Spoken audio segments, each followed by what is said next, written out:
Tonight, we will take both the law and the promise. Just a little while on the promise, that you may not be concerned. For I do know that so many people tell us that we must do this, that, and the other, or else. But you forget it. God planned everything as it has come out, and as it will be consummated.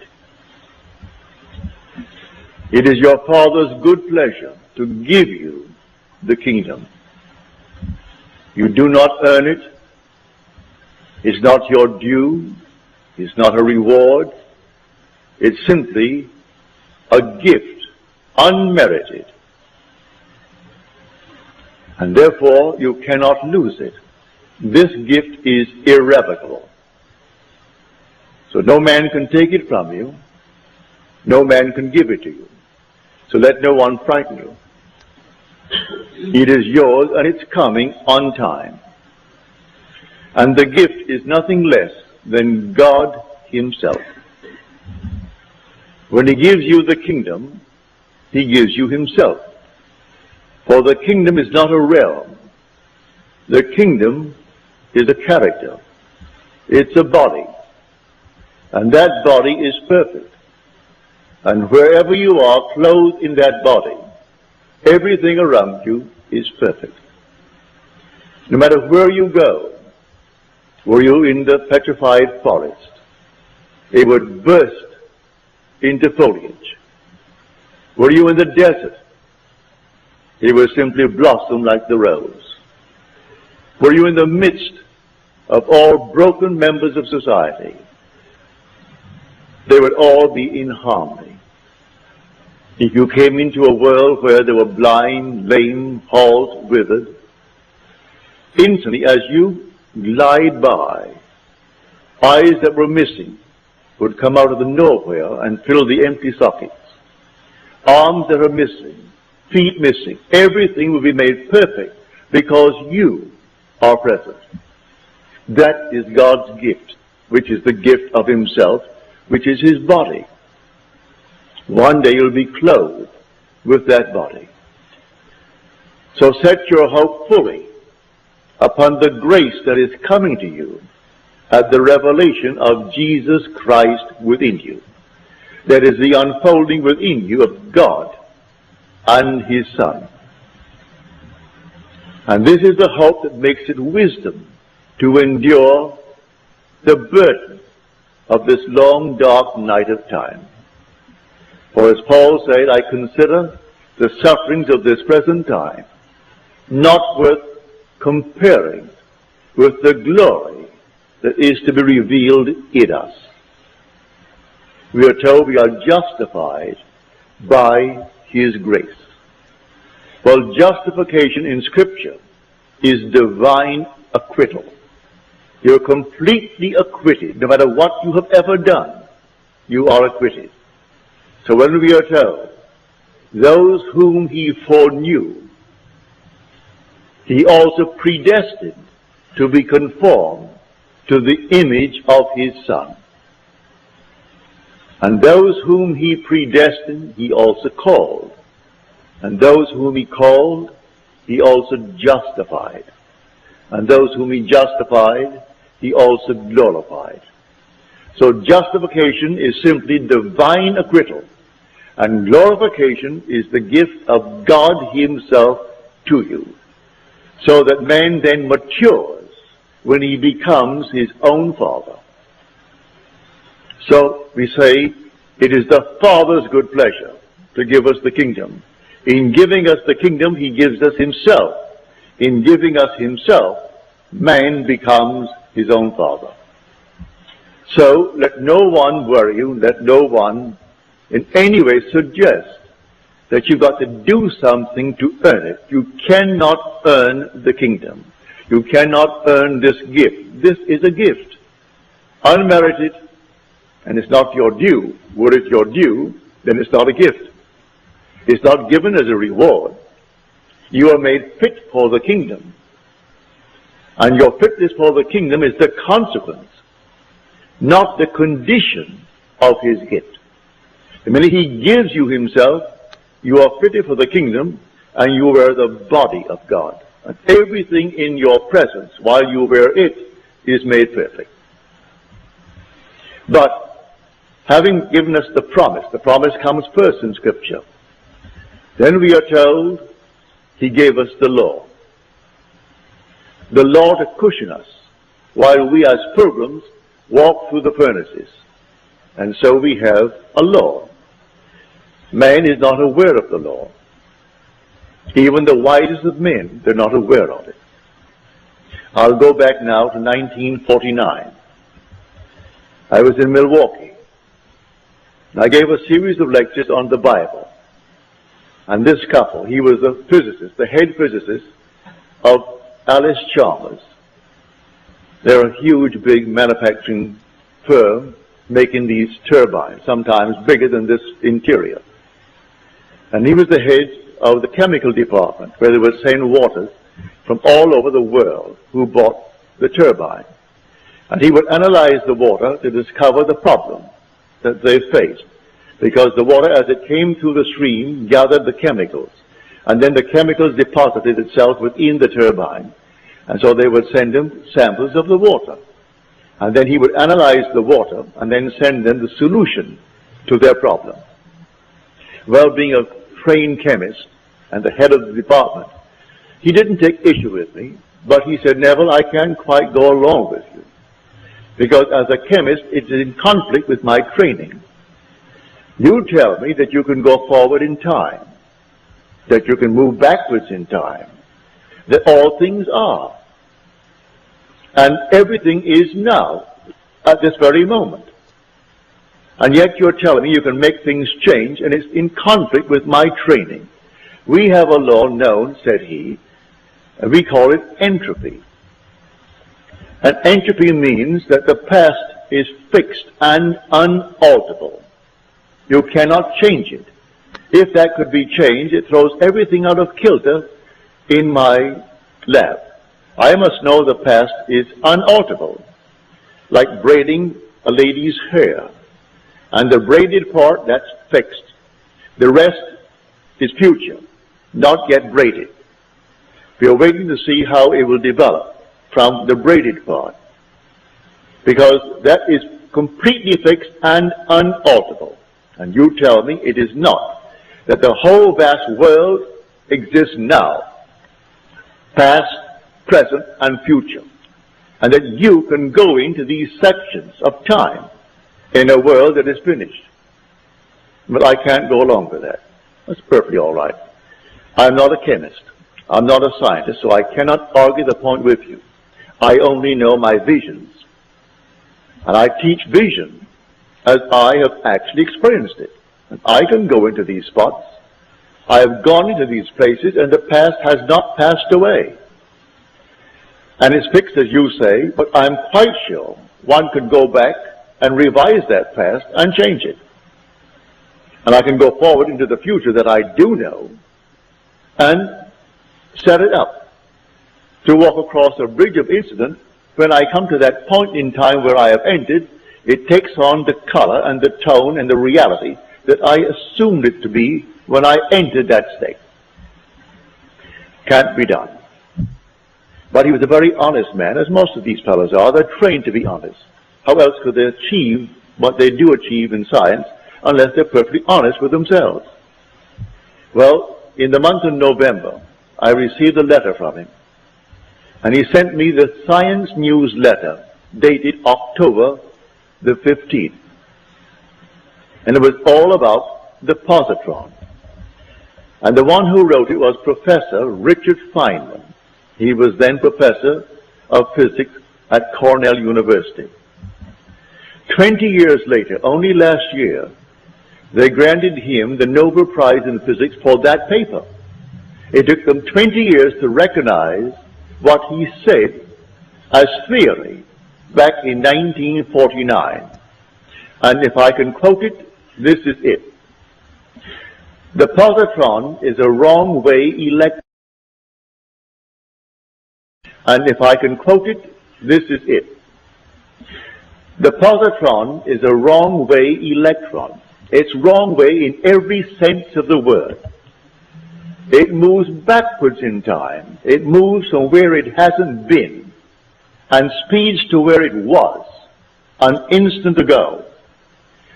Arriving there, it is bumped so hard, its time sense is reversed and it moves back to where it hasn't been. Now that is not Neville speaking, that is Professor Feynman. For that he got the Nobel Prize last year. He said it's not only backwards in that sense, but even its charge is backwards. It's a positron, it's positive and not negative. And yet it is an electron. When they first observed it, or rather had it as theory, they did not want to admit it, but yet it fitted in with Einstein's theory, mathematically.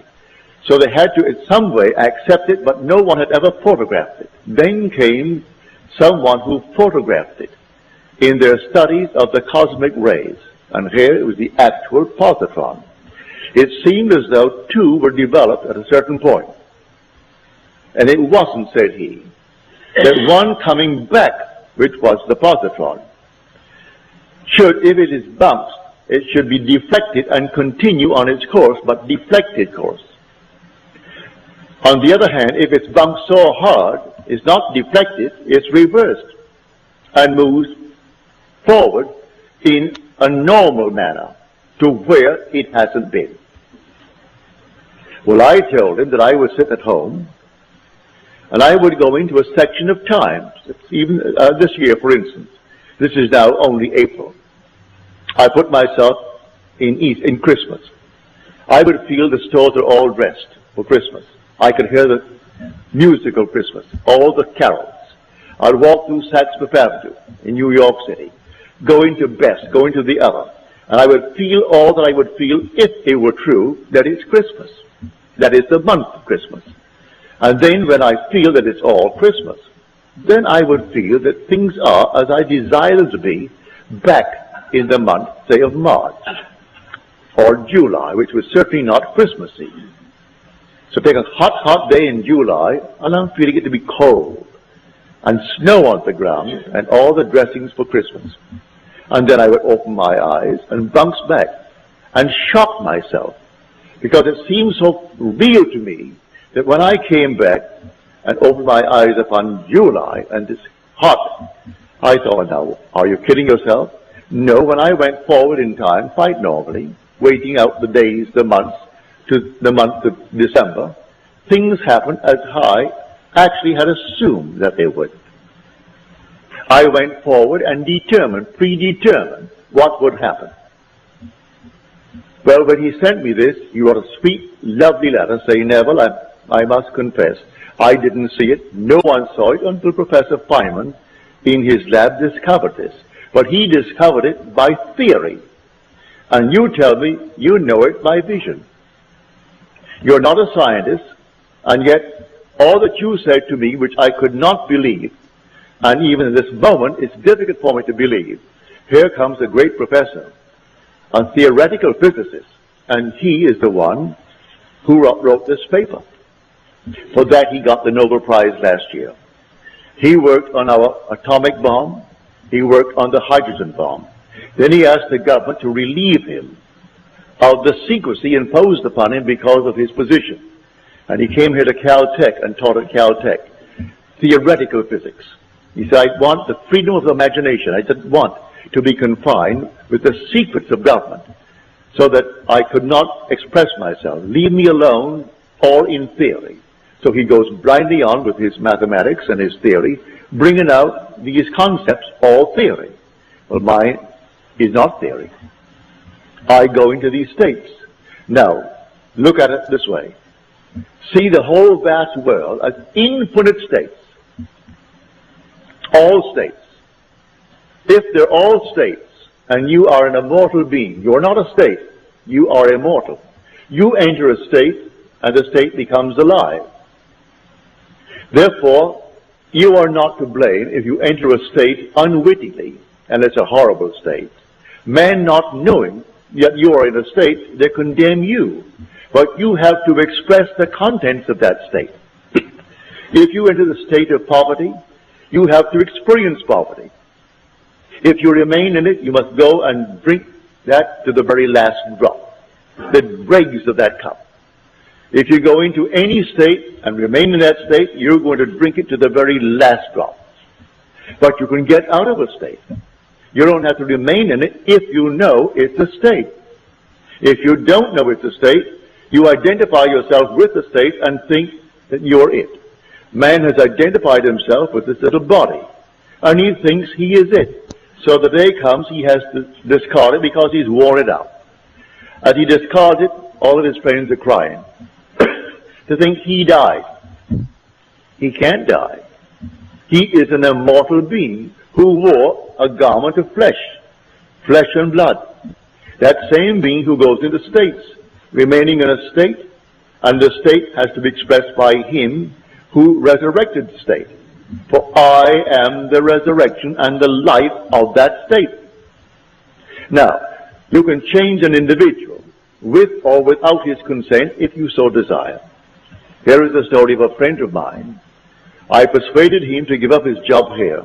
I knew he was a single man, and he would like to do what I am doing. So I said, San Francisco is wide open. I only go there once a year for 4 weeks at a time.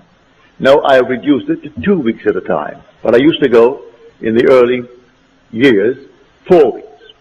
I said, they need someone badly who knows this law. You can't teach the promise because you do not know it. You can tell it, but from hearsay, because you have not experienced the promise. But you do know the law. And you are presentable, you are a gentleman, you go up there, I will not give you any money. But I will give you my mailing list of 500. It's a live list. And you send out my list. When I go, I will tell them that I allowed you to have my list. And I will get behind you in that manner, but not in any other way. You've got to go on faith. Well, he quit his job here. He had seniority of 8 years in the place that he worked. He goes up to San Francisco, and he made arrangements to open. He had a little dog, lovely little dog, and he was walking this dog one afternoon before he opened. And a man came over and greeted him and said, what a nice little dog you have. And then after the usual greetings, he said, can you help me out? I haven't eaten today. I'm out of work. And my friend said, no, I have no money. But I will do what I can, but I can't give you any money. The man couldn't quite understand that. You can't give me money. What else could you do? My friend did not move one step after he said no to the request. The man went on. He remained there until he imagined that man in his presence gainfully employed, happy in the job, and standing on his own feet. That was taken the story in the book of Acts, when a man came to John and Peter, and he could not stand on his own feet, and he was begging at the temple door. And Peter said, gold and silver have I not for thee, but such as I have give I unto you. Rise and walk. And he rose and walked. It doesn't mean a cripple jumped up and walked. That's an entire different structure that I do know is possible when you wear the garment of God. You couldn't come into the presence of anyone as a cripple. The minute you came by, he ceases to be a cripple. If he has no feet, feet come and fill the sockets. If he's blind, they come in and fill the sockets. And he is not blind. And you do nothing to do it.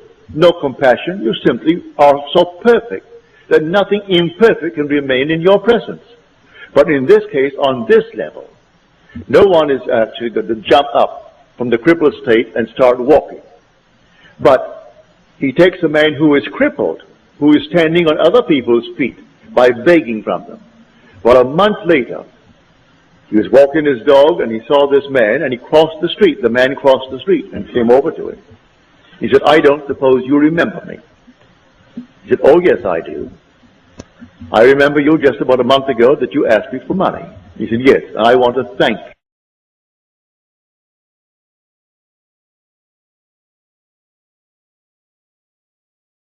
He said, I don't suppose you remember me. He said, oh yes, I do. I remember you just about a month ago that you asked me for money. He said, yes, and I want to thank you for not giving it to me, and extended his hand to my friend. He said, had you given me the money, I today would be asking you for money. Because you did not give me, I was so embarrassed and so annoyed with myself that I put myself in that position. I went out the very next day and I got a job, a good job. It pays well. And it has promise of growth. And I am very happy in the job. So again, let me thank you for not giving me the money. He put the man on his own feet by representing him to himself as one gainfully employed.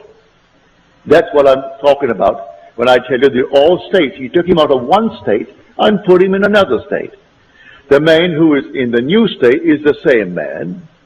You are an immortal being. You are changing only when you fall into a state.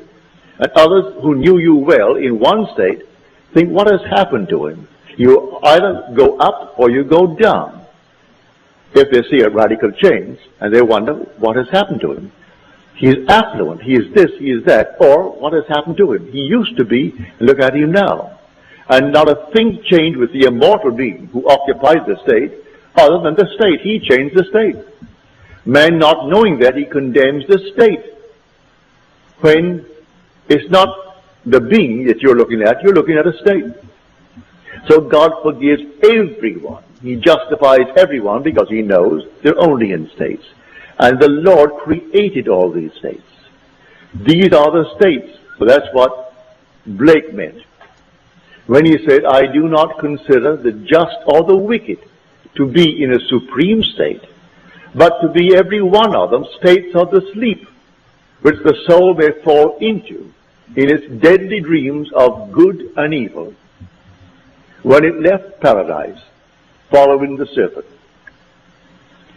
Following the serpent, when man left that heavenly state of innocence and came into a world of experience, of educative darkness, and experienced generation. For here we are generating and multiplying these garments to clothe the innocent one who has come down. So the whole drama is from innocence through experience to an awakened imagination. When the imagination completely awakes, that's the divine body, Jesus. That's God. And it takes all of this journey. We are the pilgrims moving through states. So I tell you, master the art of moving from one state to another state. You are not the state. You never have been, and you never will be. The state, if you are going to condemn the state, but why condemn anything? Moving out of a state into another state. Move yourself out of one state into another state.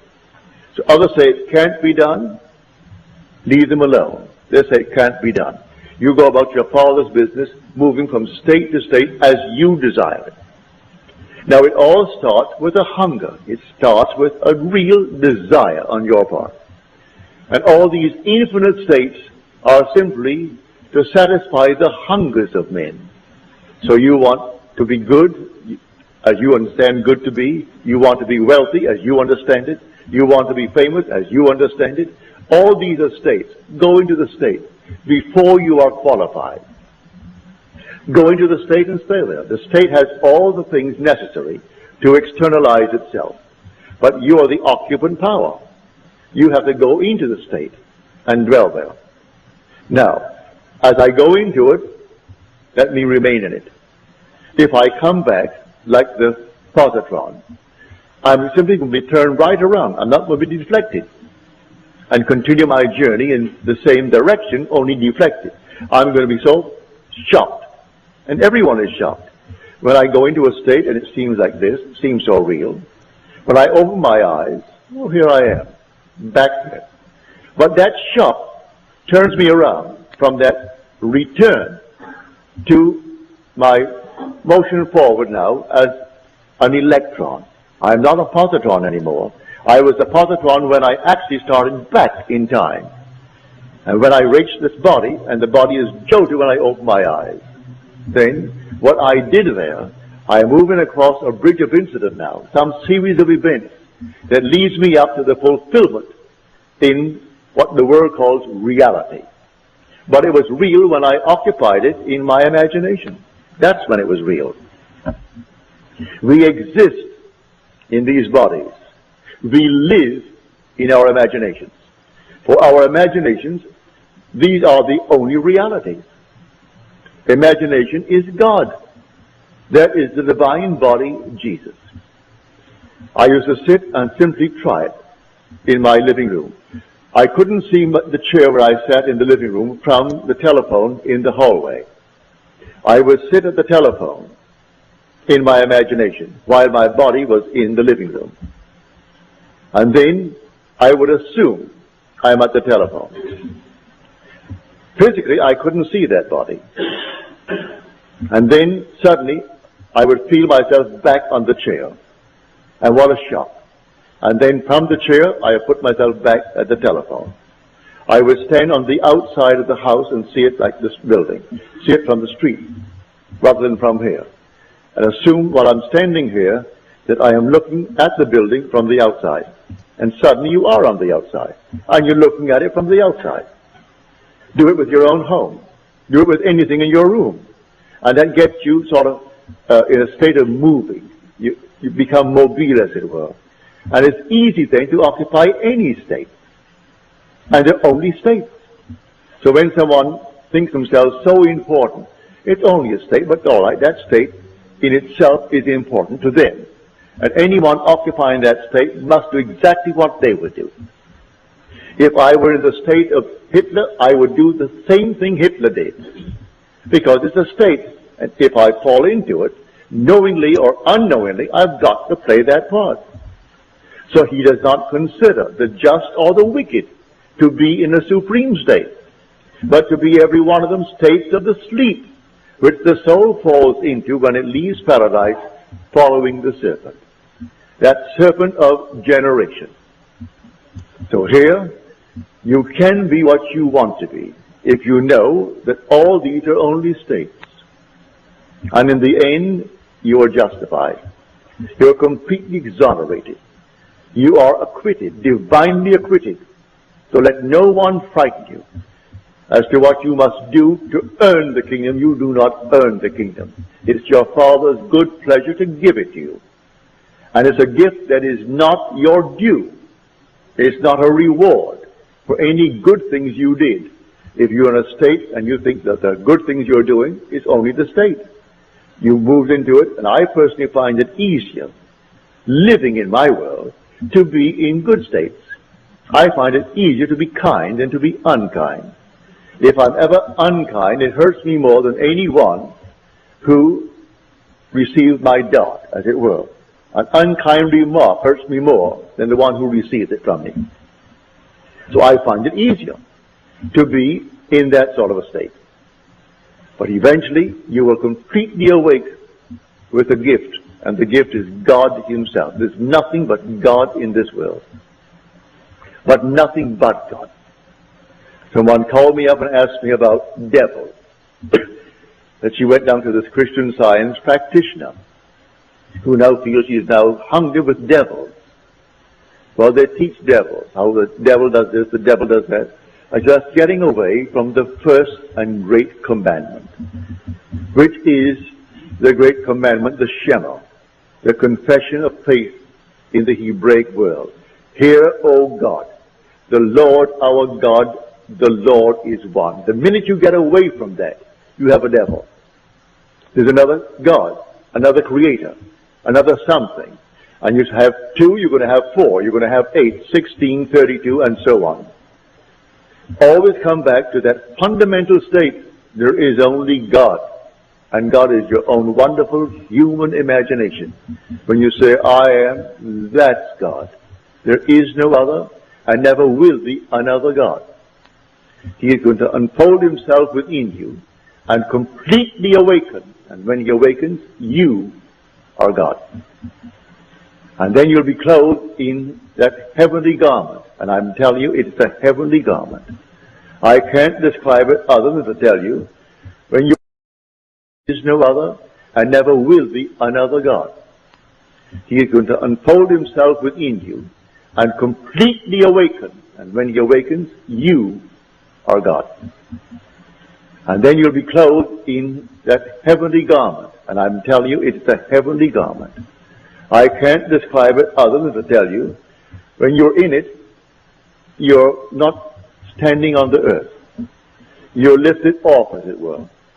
And I can only describe it as air and fire. And when you glide by, and the sea of humanity, imperfect, you do not raise one little finger to change them. No compassion, because they cannot remain that way when you go by. And as you glide by, everyone is made perfect.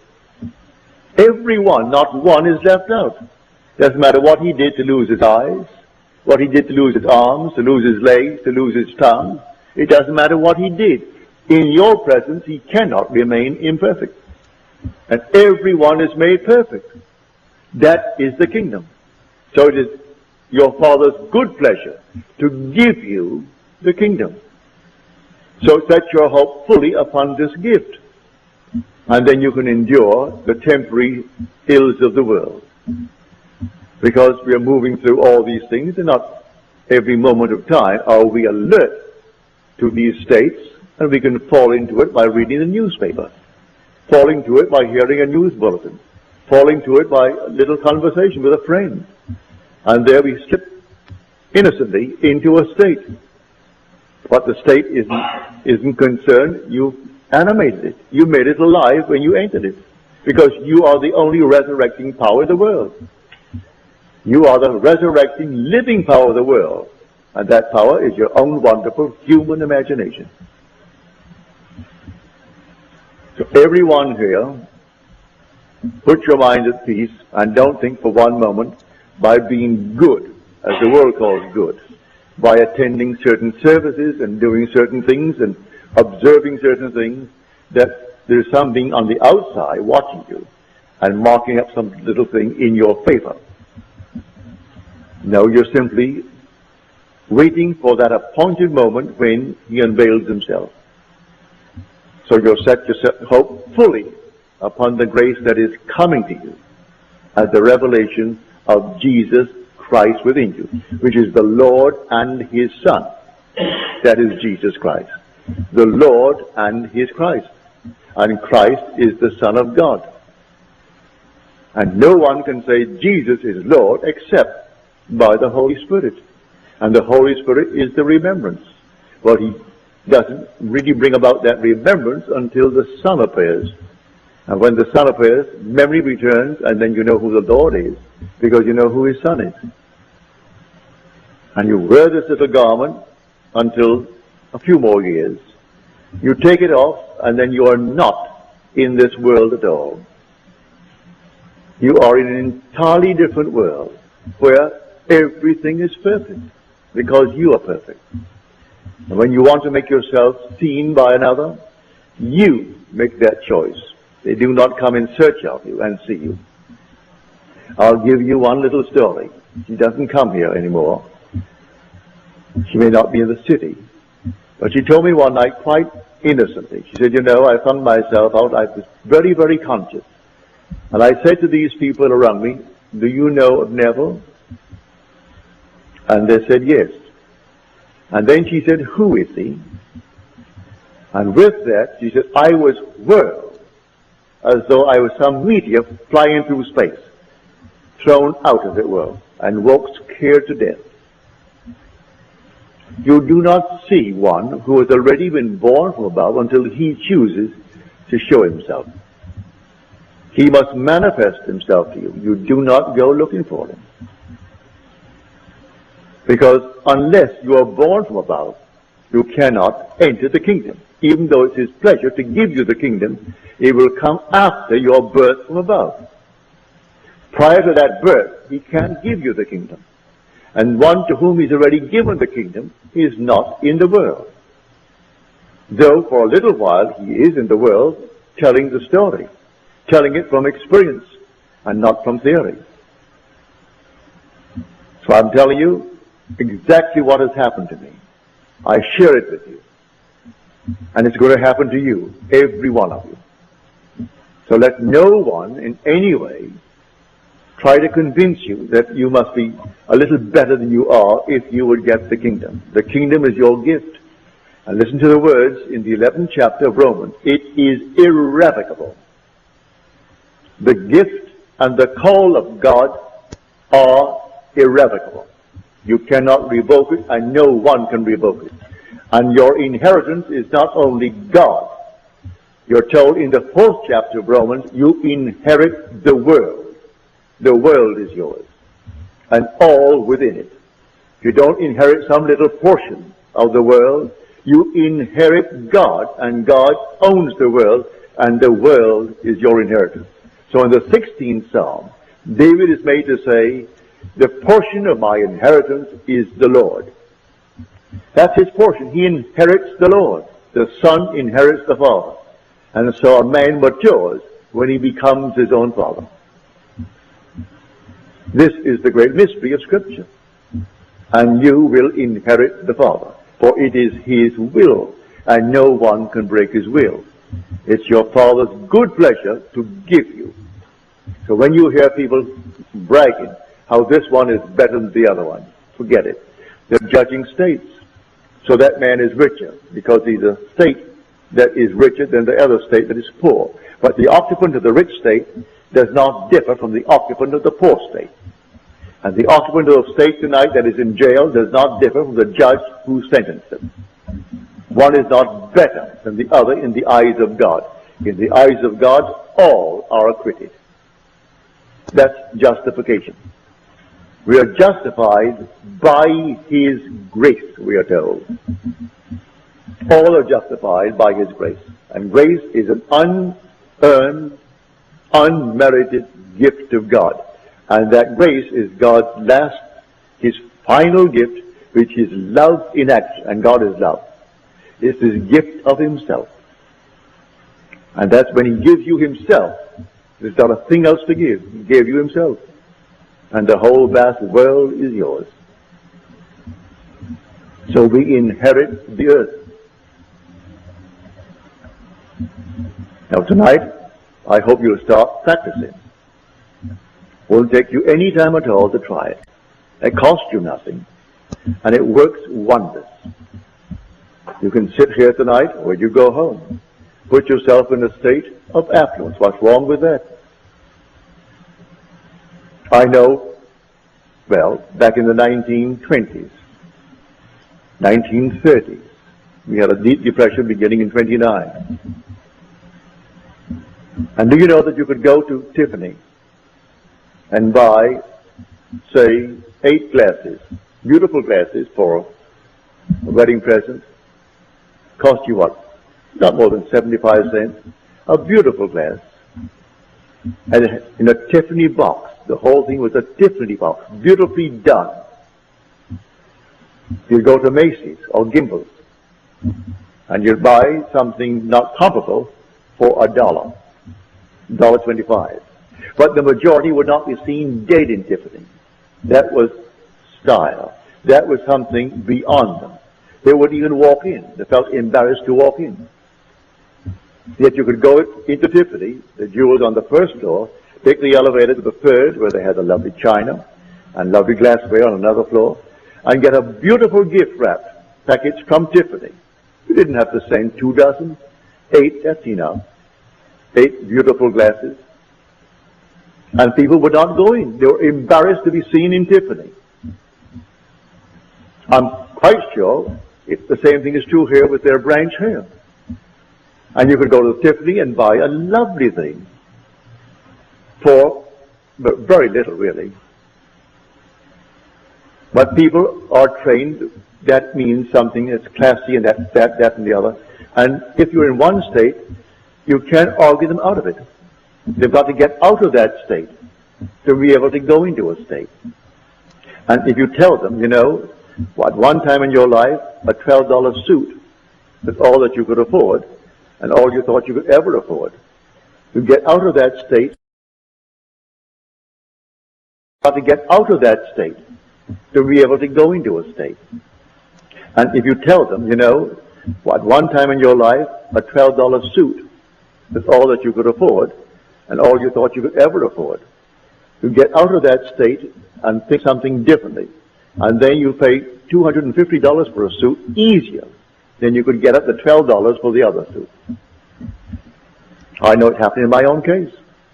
When I began to buy a suit for $250, it was easier for me to pay $250 than when I had to get up $12 for a suit. That if it rained, I had to start running, or I couldn't get out of it. Now that is life. And you simply move from one state into another state. And the same being, I am not another being. I answer the same name. You say Neville, I answer. I answer then to the name Neville. And yet I move from one state to another state to another state. As you move from one state, what you couldn't do in one state, you find it so easy to do in the other state. I was in a state for the longest while where I couldn't eat meat, fish, fowl, drink alcohol, smoke, sex. Well, I did nothing. But nothing. Then overnight, my friend Abdullah told me, you're going to come back from Barbados and you will have died, you know. I said, I will die? He said, I don't mean that you're going to die and be buried in Barbados or buried at sea, but you will have died. All the things you haven't done in 7 years, you will be doing before you get back. Do you know he was true? And I couldn't tell you how it happened. I couldn't tell you how it happened. It just happened. In Barbados, I lived for 3 months in my mother's home, and still lived as I did in New York City. And on my trip north, in 10 days, I was doing everything I hadn't done in 7 years. And I cannot tell you how it happened. I moved out from one state into another state, and it came to me as normal and as natural to do the things I did at sea as I did in 7 years the other things that I didn't do. So I tell you, the only states, all states of consciousness. And if you recognize that, you can forgive every being in this world, no matter what he is, or what he plans to be, or what he has done. Because in the end, he is going to be justified. He is justified by the grace of God, as we are told. Everyone is justified by the grace of God. He is divinely acquitted. And when God acquits him, who is going to judge him? And after justification comes glorification.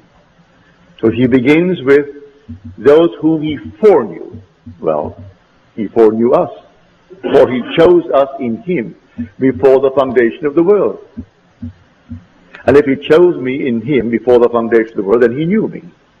And those whom he foreknew, well then he also predestined. He predestined them to be conformed to the image of his Son, that which reflects his glory and radiates his glory and bears the express image of himself. I am destined to be that, to be the express image of himself. And those whom he then predestined, he called. Call my sons from afar and my daughters from the end of the earth. Call them all. And he's calling us one by one by one, for we are so altogether unique. He can't call us in pairs. Call us one by one. And those whom he called, he also justified. And those whom he justified, he also glorified. So you are destined to be glorified with God, as God. And it will not in any way be stopped by anyone. So let no one frighten you. From the pulpits of the world, every Sunday morning, they try to scare the people to death, set themselves up as the criterion of what people ought to be. In other words, look at me, they will say, and follow me. I saw in yesterday's paper this son of a very prominent evangelist across the country. He's in Barbados, he's in all the West Indies, he's all over Europe. Someone in Denmark wrote me 3 letters recently, asking what I think of him. Well, I did not respond. I answered his first 2 letters, and then when he kept on trying to make this a conversation between us, and he mentioned this party, I did not answer. I never listened to the man. I've never read any of his works. But when I read in the paper yesterday picture of his son, who confessed that he was simply, he had sinned against his wife and his children. Well, you know what he means. And then he sinned against God. Then I went on to read that this man takes in tithes, $30 million a year in tithes. He tells them how they're serving God when they send him money and taking in $30 million tax-free. It's religion, $30 million. So now the son has now been removed from being the heir. The father's 80 years old, but he's still in control of that $30 million a year tax-free. I wonder what he talks about. So that is big business. When you go into that sort of money, that's big business. And you have no room in your mind's eye for any spirituality, none whatsoever. And you can take that greatest of all books and make a mess of it. Interpret it as something that is taking place here in secular world. It isn't secular at all. This story is profoundly, well, it's all spirituality. It's God's plan of redemption. It has nothing to do with the secular world. And they're telling you the future of America, the future of Russia, the future of China. It's not in Scripture.